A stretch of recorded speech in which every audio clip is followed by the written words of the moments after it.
এবং এই লিভার যখন আমাদের খুব অযত্নে থাকে, আমরা যখন লিভারকে হাতে করে কিল করি, সেটা কিভাবে করতে পারি? সচরাচরভাবে দেখা যায় যারা খুব মানে অ্যালকোহলের উপর আসক্ত, যারা অ্যালকোহল নেন তারা লিভারকে ড্যামেজ করেন। আরেকটাভাবে দেখা যায় যারা প্রচণ্ড পরিমাণ ফাস্টফুড খান, প্রায়শই এখন তো অ্যাপ খুললেই লাল জামা পরা আঙ্কেলরা চলে আসেন বাড়িতে বাচ্চাদের কাছে খাবারের পুটলি হাতে।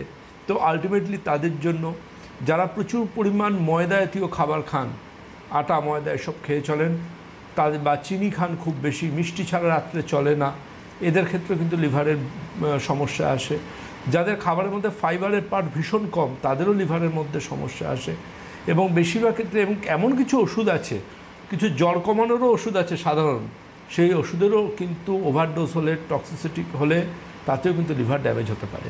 তাহলে একটা জায়গা পরিষ্কার হচ্ছে, যেগুলো মোটামুটি বেসিক কারণ, এর বাইরে অনেক কারণ আছে, সেগুলো নিয়ে আলোচনা করার অবশ্যই চেষ্টা করবো। ইনফেকশানও রয়েছে বিভিন্ন ভাইরাসের কারণে বা অর্গানিজমের কারণে। তো সব কিছু নিয়ে আলোচনা করার চেষ্টা করবো একদম সামারিতে। আরেকগুলো আয়ুর্বেদ চিকিৎসা বিজ্ঞানে যকৃত রোগাধিকার, প্লীহা রোগাধিকার, এগুলোতে কিন্তু সুপ্রাচীন আয়ুর্বেদ চিকিৎসাতে কিন্তু এগুলোর বর্ণনা খুব সুন্দরভাবে করা আছে।